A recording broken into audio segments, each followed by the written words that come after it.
first association when you see this title? What is it that you think about as the first thing? Or maybe even what expectations you have from today's mindset session? Any expectations? What are you hoping to get out of these 45 minutes with me on this topic? How to move through a block, Cindy is saying. Barbara, how to charge the right amount for what we are really worth. Michelle, I want to believe in myself enough to take action. Carrie, put me into action. Yes, unlimiting my beliefs from Andrew, I like that. Sorry, it's moving so fast. Move past perfectionism, how to not doubt myself, confidence, okay, to start independent teaching. You are not giving us a fish, but teaching us how to fish. Wow, so many good comments. Thank you. So yes, great. These are your associations and expectations, what you have from today's session. And I'm going to share with you what you're going to get from the session. But before that, let me just introduce myself through this actually visual. So many of you probably already know that I was an ESL teacher working in 3 different countries and teaching English to students, general English to students. And I was charging about $12.50 per hour in pounds. Then I became a teacher entrepreneur and I had to learn how to juggle many balls and how to wear more hats as a person, as a teacher, and do different things, which was exciting, but at the same time really challenging. And I picked as my niche, as the target students that I wanted to help, psychologists who wanted to become communicators, greater communicators with their English-speaking clients in therapy sessions. And I managed to double, triple, and quadruple my rate and even get to $100 per hour as a teacher entrepreneur. And then when I went through all these challenges and maybe revelations, aha moments myself, I felt like I would love to absolutely help more teachers to achieve what they desire to achieve in their teaching. And that's how I became a mindset and growth coach. So this is me in a nutshell. I'm not going to share more details at this point, but I promise to you I will share a few juicy details of my journey just a little bit later as I speak about limiting beliefs. But one thing I can share and I can say for sure, and that's the thing that I had limiting beliefs as an ESL teacher. I had them as a teacher entrepreneur, and I have them today as well, and plenty of them as a mindset and growth coach. So I don't want to, promise to you that we will remove all the limiting beliefs because that's not even possible.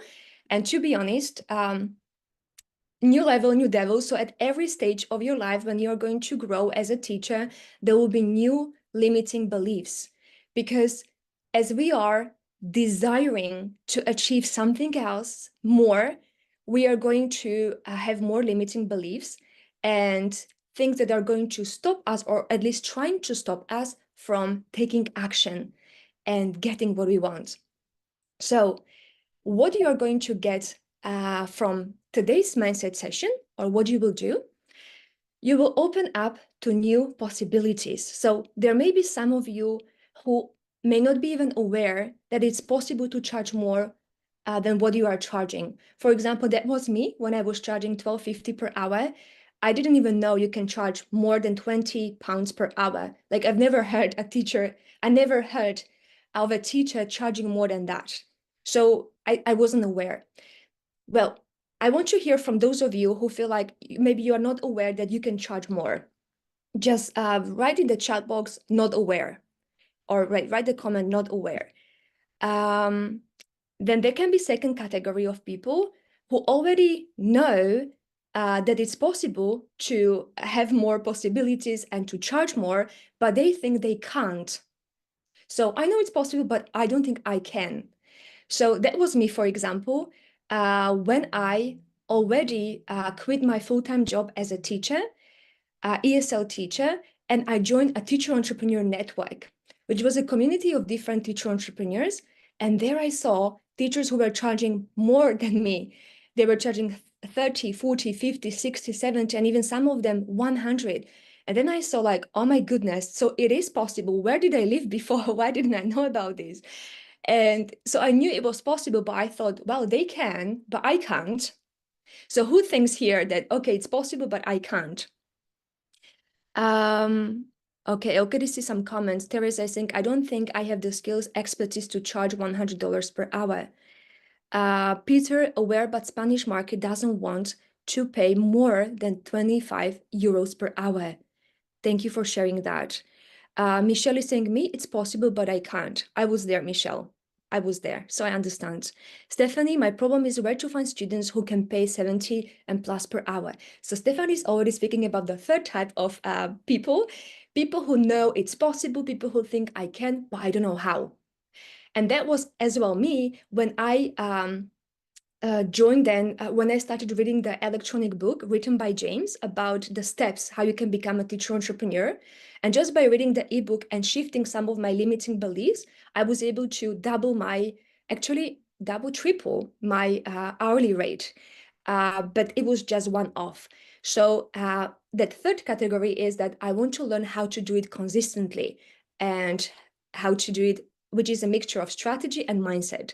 So who here feels like, yes, I would like to learn how to change my limiting beliefs and how to charge more? Just write 3 or how. Great, a lot of how. Yes, and Rupan Sige is saying, I had the same issue you had. I didn't know what to charge and how to market. Great. So the second thing you will learn is you will understand how your beliefs influence your financial situation. And third, which is very tangible, practical steps to replace limiting beliefs with empowering ones. So we just have 45 minutes. I cannot go into much detail, but you will have 6 steps that I will share with you, and I will try to make you as much engaged as possible. But I don't know how much time we will have for that, but I will share it with you for sure. So to start with, I want you to tell me, what is a belief? What is a belief?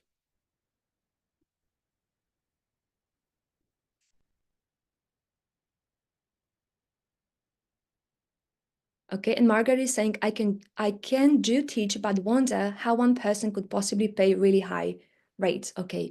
So people say, what is a belief? A thinking you have from Anjum, a set of assumptions based on experience from Adrian. It's something that guides you, Adriana is saying. Gail is saying thoughts, a conviction about without proof. What you do or don't do. A thought you really think is true. Do you work in human design? I actually did had experience in that, Michelle. Yes, so I know what is my human design, and I studied it a little bit, but not into too much detail. Dean is saying a feeling you have, or then a thought of a fact that may not be true from Cindy. Interesting. Something I think is true, Angela is saying. Something we believe in from Natasha. Sorry, I can't read all your comments, but I can see a lot of things that I'm going to put together: paradigm, faith, something that shapes your actions. Pretty much the comments I saw are all kind of like, I'm going to summarize all those thoughts and comments I saw. So yes, belief is things we believe that are true. Now, this doesn't mean this is general truth or fixed truth or truth for everyone, but it's definitely our truth. So now nobody can say to you, this is not a true belief of yours, or it's a false belief. No, because you believe in it. So it's true for you, right?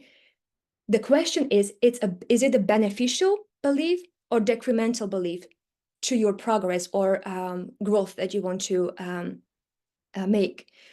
So a belief, again, is an assumed reality and truth. And the way a belief is formed or created, and I'm already sharing a new slide, is that you repeat the same thought enough times or so much, and you emotionalize it so much that you manifest it as physical proof. It means it's tangible proof that you can see in the physical world. So my tangible proof of my belief, at that time limiting belief, was that I'm not worthy to charge more as a teacher. And I emotionalized it many times. And that's how I created belief.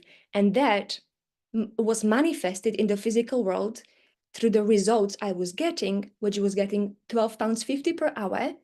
And then by me looking at that being manifested, I even strengthened that belief, because I believe like this is really true. And I even have proof from the outside world that this is true. I'm not worthy enough to charge more as a teacher. So that's how the belief is formed. Now, one thing that I wanted to just make clear here is that beliefs are embedded or stored in our subconscious mind. And sometimes we don't even know about them. About some of them we are aware when we consciously bring them to our conscious attention, but some of them we don't even know about them. And yet, these are the beliefs that affect our results, and they pretty much, or we pretty much organize our lives following these beliefs, sometimes without knowing. So again, a thought without being emotionalized and without being repeated enough times and without being backed up by proof won't become a belief. So one last thing here, a belief is a thought that is backed up with trust, faith, confidence, and acceptance. So a belief cannot become a belief if you don't accept it as your truth. I did accept it as my truth that I'm not worthy enough as a teacher to earn more. And that's why, that's what I manifested. That's what I was getting. But I want to ask you now just one question. As I move to the next slide, who believes that our results are directly affected by external circumstances? Who believes in that? Darlene and June, yes, I do. Okay, so our beliefs are affected by external circumstances. So some people say yes, yes, some people only partly, mostly yes, some people say no, they are not. Okay. So basically, that's what I believed myself. I believed the reason why I charge £12.50 as a teacher, it's because of this reason, because of these external circumstances. And I can share them with you, but I want to hear from you as well. What do you think? What do you charge, or what do you charge? What do you think it's affected by? Which of these here? Society, school rules, family situation, country of origin, age, educational background, or your abilities to, let's say, teach, market yourself, sell your programs to your students. Do you think this is affecting your present results when it comes to your financial situation? So some of you say age, country, abilities, all of the factors, experience, age and society, probably mostly by society and what the market will take. My past, David is saying, or the fact that I'm not a native speaker, so I can't charge more. Interesting. Society, country, and educational background. So we have different comments here. Great. So I thought my hourly rate was actually affected by all of this. And mainly I thought it's the school rules or school pay.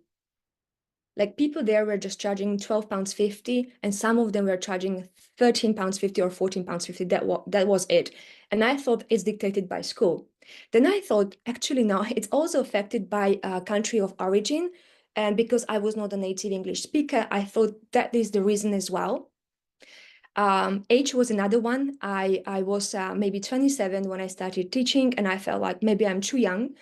Maybe I need to have more experience.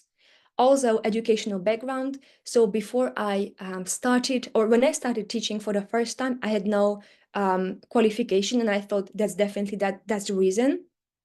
And then I did CELTA.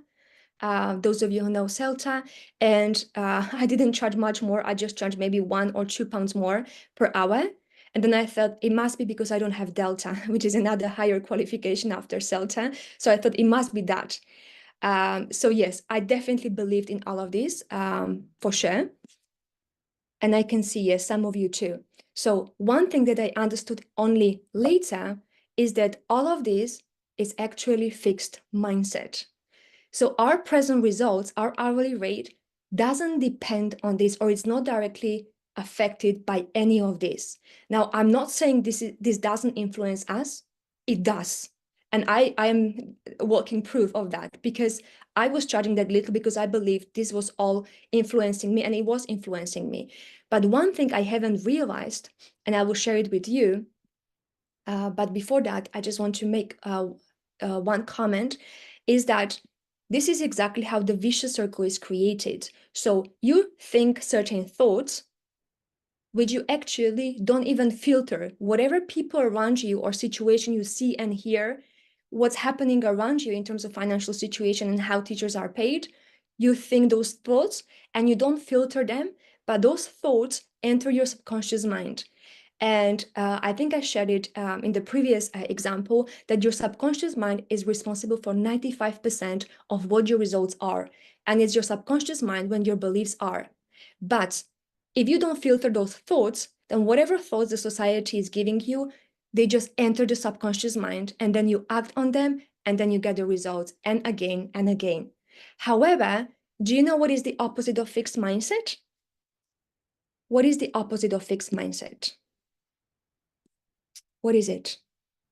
Growth mindset. You're saying open mind, growth mindset. Yes, it can be open or growth. That's correct. So that's true. The opposite of fixed mindset is growth mindset.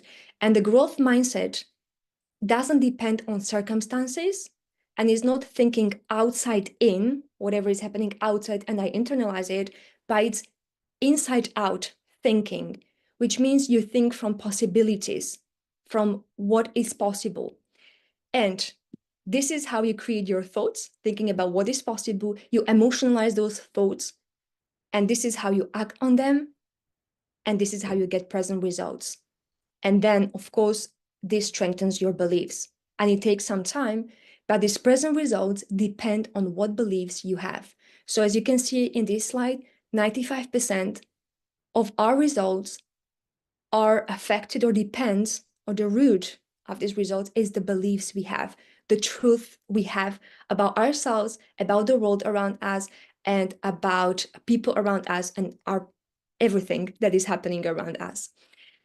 So this was a bit of fixed and growth mindset. Now I have just one more comment here, actually. Yes, the growth mindset is when you filter all the thoughts that you hear from the outside world, or even negative thoughts that are coming from you, or limiting thoughts that you have. You just filter them. This is a filter. And you allow just those thoughts that serve you to enter your subconscious mind, to emotionalize them, or to become your beliefs. Now, the next question is, how do you know what beliefs you hold? How do you know what beliefs you hold? That was one of my questions I asked my coach. But how do you know which beliefs I hold? So Gregory is saying negative internal dialogue. Muna, I question myself. The results you live with, Adele is saying. By looking at the results, more people are saying that. Actions speak louder than words, from Josephine. Looking at the results, okay, self-observation. This is amazing. Great. Exactly. So we know what beliefs we hold by looking at our present results. Yes, exactly. And this doesn't mean that for some people, £12.50 may be a very good rate and they may be very happy with it. But when you look at the present results and you are not happy about those present results, then you know this is the belief I hold about that one part of my reality. Because today we just focus on beliefs, limiting beliefs around money, but these limiting beliefs can be around different things. So yes, we know it by looking at our present results. That's how we know which beliefs we hold. Now, I want to share with you, and then you will share your beliefs as well with us, which limiting beliefs I had. So The results I was getting was £12.50 per hour as an ESL teacher. And these were my limiting beliefs that I held about myself, that this is the reason why I'm getting this hourly rate. One of them was I'm non-native ESL teacher. The second one is I'm not qualified enough. The third one, teachers generally earn little. So these were the three. Is there anybody here who has any of these limiting beliefs around, why they are charging, what they are charging? Any one of these three? And if not, what limiting beliefs you have around your hourly rate or whatever you charge, if this is something that you are not happy about. Of course, if you are happy about this, maybe limiting beliefs about something else. So some of you are saying all of them, or number three, teacher generally earn little. Katia is saying not qualified enough. Anjum number three, Deborah number three. So most of you think that number three, teachers generally earn little. And fair enough. So I just want to touch on these three very quickly. And I can already see your comments. Yes. So for example, Margaret is saying, my limiting beliefs, difficult to charge one person $50 per hour. Marta is saying, I live in a third world country. Cynthia, not these beliefs. The problem is competition with people who charge less. Dean, not experienced enough. Gianluca, I'm Italian. Okay, so these were my limiting beliefs. And that's why I was getting the money I was getting, because I thought I am not a native English teacher. And at the beginning, I truly thought that's the reason. I truly thought like I'm not worthy enough to get the same hourly rate as native English teachers. That was like 10 years ago. Almost 10 years ago. But then when I did my CELTA and I saw like, okay, it doesn't depend on which country you are from, if you're native or non-native, but if you are able to teach and get students from one point to another. That's where I started kind of opening my eyes to, okay, it doesn't really matter.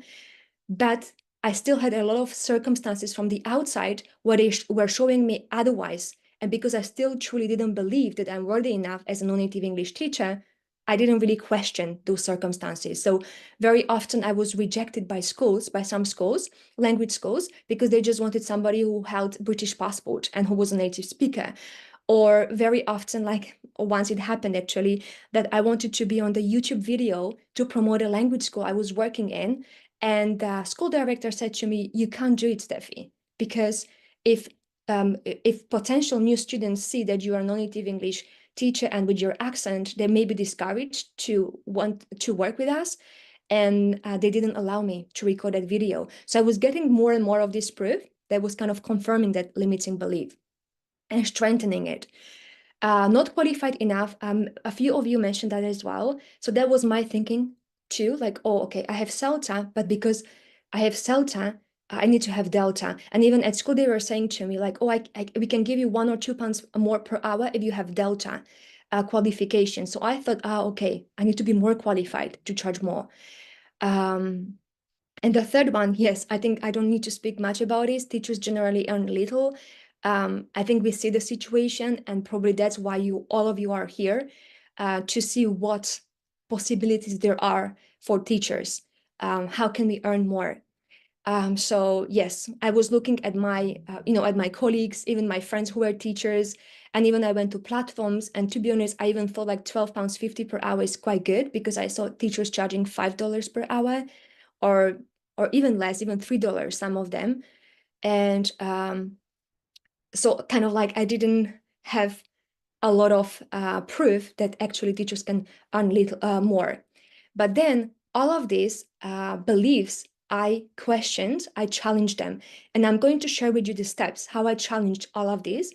And only then the transformation was possible. So I think I mentioned at the beginning that I did charge £12 50 per hour, and I went all the way to 50 per hour, 60, 70, 80, 90, and even 100 as a teacher entrepreneur, but as a teacher. And all of that was possible just because I shifted these three beliefs and I was working on them. Otherwise, what I was trying before, so when people ask, what is more important, mindset or strategy? And I would say to you, both are important, but in which order? So if you change or if you follow a strategy, but your beliefs are not supporting that strategy, then it won't work. So you need to create beliefs that will be the foundation for that strategy to be implemented. And what I try to do, so I did try to follow the strategies to earn more. So I was trying already to inquire about how I can do this Delta qualification. And they said to me, I have to wait a few years after my CELTA. Then number two, I went all the way to Cambridge to try to work with Adrian Underhill on my pronunciation and everything, so that I don't sound as a non-native. And I was trying to shift things in terms of strategy, but the root was the beliefs I had about me being a non-native English teacher. Yes, so I can see some of your comments. Edward is saying, when was the situation happening this year?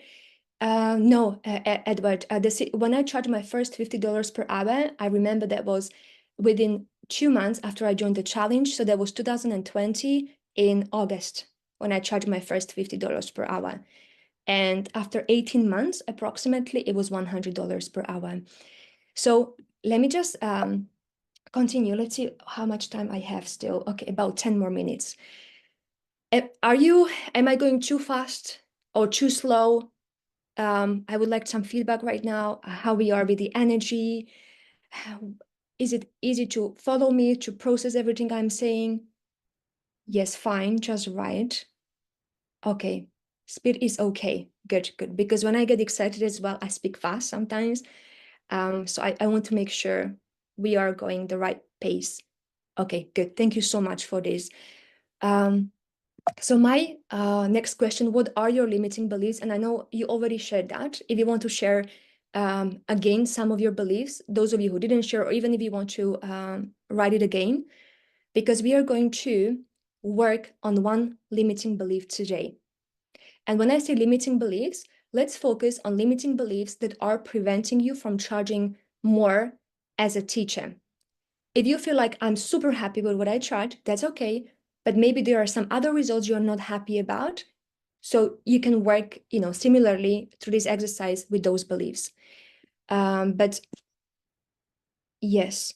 So Rupa Singh is asking $100. Did you charge this per student or group or student? Very good question. So I charge it both. So for one-on-one as well, but then I had groups. So I charged it then for. So when I had a group, it was more. It was 140, right? Because I charged, let's say, $70 per person. If I had two people in groups, so that depends. But it was over $100 in groups and $100 in one-on-one. How do you know how much to charge? Okay, so these are very specific questions. I think James will answer those as well. I just want to focus on these limiting beliefs, but I will, in a way, answer them through mindset steps in a while. Okay, but I can see already some of your limiting beliefs. So just make sure you have that belief ready. Maybe even have a piece of paper, because we are going to work on it together in the last 10 minutes.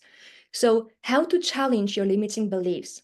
Now, I'm not going to tell you why I put the word challenge here, but you will get to know it at step number 3. Because I could have put overcome, remove, and everything, but I put the word challenge, and I will explain to you why the word challenge.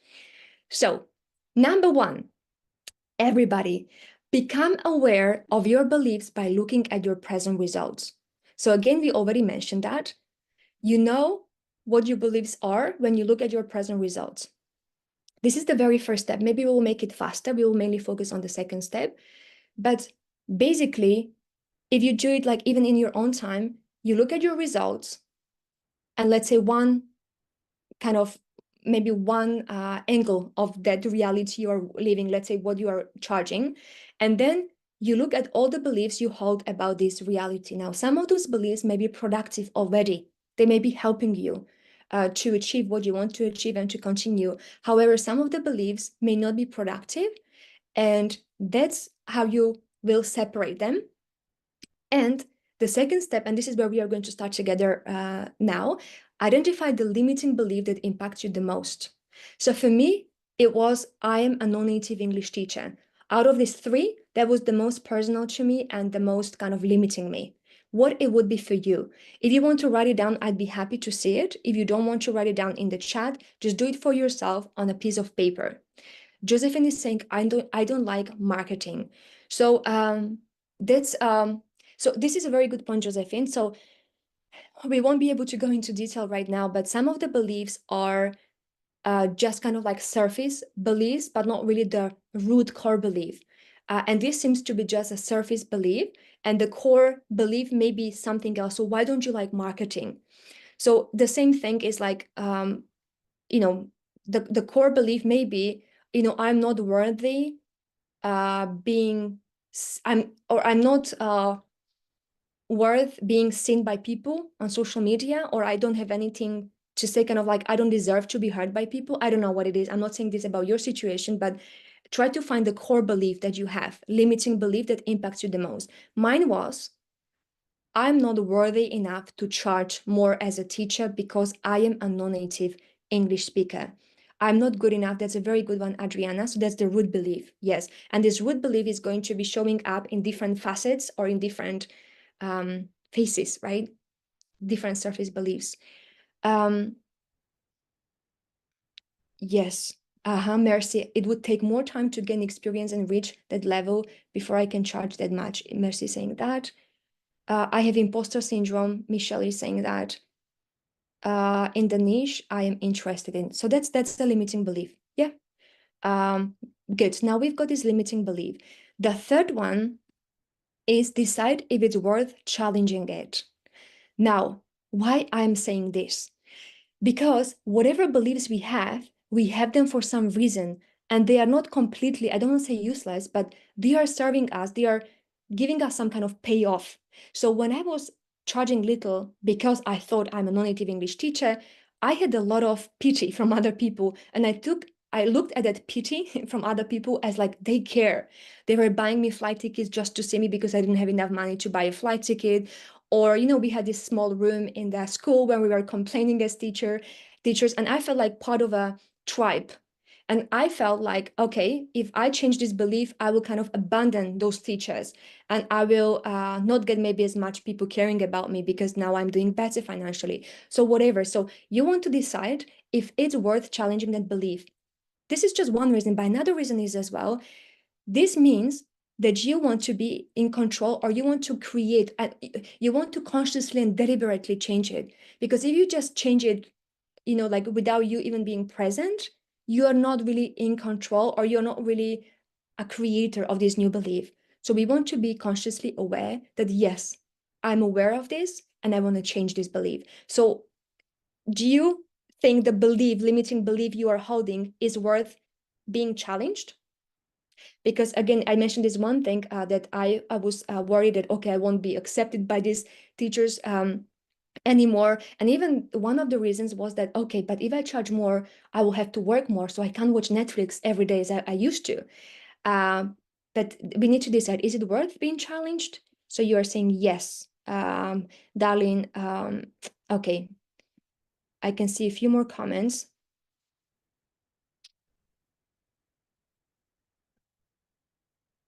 Yes, I can see that. What you are saying, I can't go through everything, but this is the third step. So decide if it's worth challenging it. Then the fourth step is replace the limiting belief with an empowering one. So now that you know what that limiting belief was, mine was, I'm not worthy enough to charge more as a teacher, and it's because I'm a non-native English teacher. The empowering would be, I'm worthy enough to charge as much as I want, or to charge more than 50 or whatever I would create, or to charge more, to charge triple more as a teacher. Yes, great. So what would be your empowering belief? Now I will read your comments. What will be your empowering belief that you used to replace your limiting belief? What would it be? I'm here to learn marketing from Josephine. I'm competent. This is great from Deborah. Anjum, I should pay for getting more students. I should pay for getting more students. Okay, so I should invest, I guess you meant. Good. So replace the limiting belief in an empowering one. Yes. So that's the fourth step. The fifth one, convince your conscious and subconscious mind it's true, because just to replace it is not enough. We need to convince our conscious and subconscious mind it's true. And you remember in this visual, conscious mind and subconscious mind, consciously your thoughts, subconsciously where your emotions and beliefs are. So how can you convince your conscious mind and then subconscious mind? So conscious mind, you can convince because it's an analytical mind. It wants proof. It wants to see, is it possible? So you can do it by looking at people around you who are already charging what you want to charge. That's one way. Or even you can convince your conscious mind by looking at proof and examples from your past when you felt I'm worthy enough in general, in different examples, or even to charge more. Maybe there were some examples where you had better rate maybe per hour, maybe not consistently, but maybe there were some examples. So you convince your mind by looking for proof. Your conscious mind, your subconscious mind, you convince it by repeating certain thoughts with emotion. We call them affirmations. But the problem with affirmations, sometimes we do it in the wrong way. So we are affirming sometimes the very opposite that we don't believe in. And when you affirm something you don't really believe in, then it's actually even worse. It's better not to affirm anything and just to stay where we are. But if you feel like, I can't believe, for example, that was my case, I couldn't believe I can charge $100 per hour when I joined that group and I saw people were doing it. I could hardly believe I can do $50 per hour. But then I said, like, okay, I was affirming it and starting really truly believing it. And that's why it's very good to have affirmations if you feel like I can't really believe like in these extremes, like this is where I am, but I want to affirm this. So then maybe something in between. Maybe the belief would be I can believe, or I believe I can double my rate. If you can truly believe in that, then go for it. If you don't believe you can charge $100 per hour, don't even affirm it, because then it will be just confirming what you don't have. And it's even worse. Okay, so good. I can see some of your comments. So that was step number 5. And the last step, last but not least, is to embody your belief with action, energy, and patience. Now, this is very important. And what kind of action, what kind of energy, what kind of patience? I will just speak about it now.